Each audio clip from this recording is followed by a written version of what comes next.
Okay. So ito yung ating solo breakaway.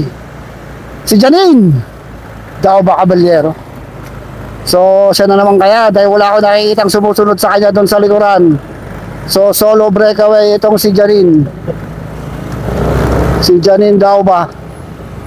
Solo na naman. Grabe. Solo breakaway. Ay! Ito si Janine Dauba, ating double silver medalist ng National Road Championship 2024 criterium and individual time trial from Cabinti, Laguna, kung di ako nagkakamali. Itong si Janine Dauba. Okay, so solo breakaway ha.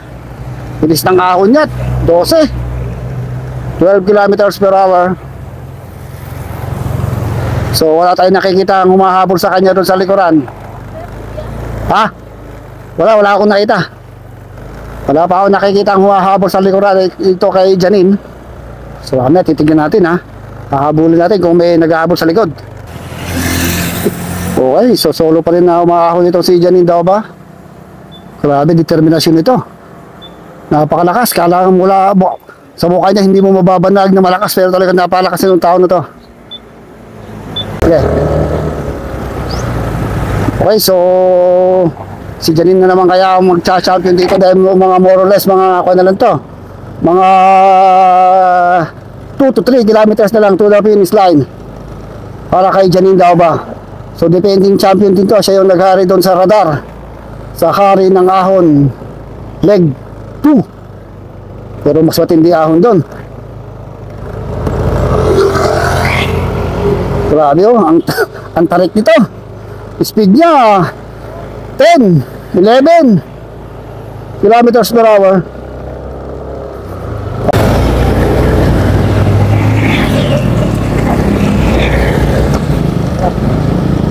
Grabe ang determinasyon nito ha.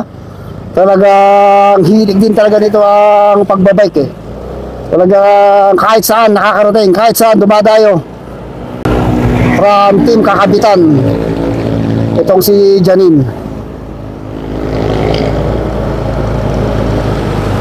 So siya na naman. Walang gilit ba? Wala akong nababanag na umahabol sa kanya doon sa likuran. So siya na naman talaga ang magkakampiyon dito sa hari ng ahon leg 3 dito sa Cannon Road, Baguio City. Hindi lang basta maganda, talagang malakas itong si Janine. So advance tayo dun sa harap. Konti na lang. Okay, so last 2 kilometers na lang siguro Janine. Ay, abangan natin yung second group kung may nag-aabol sa kanya. Lexi, sumusunod kay Janine. Mga 200 meters na lamang ni Janine dito kay Lexi ha. Okay, ito yung ating second group, si Lexi ng Team Kakabitan. Siya rin yung team ni Janine ha. Uy, malakas pa ha. Grabe lakas din yung mga to. So naiwan yung mga Team BCC dun sa likuran.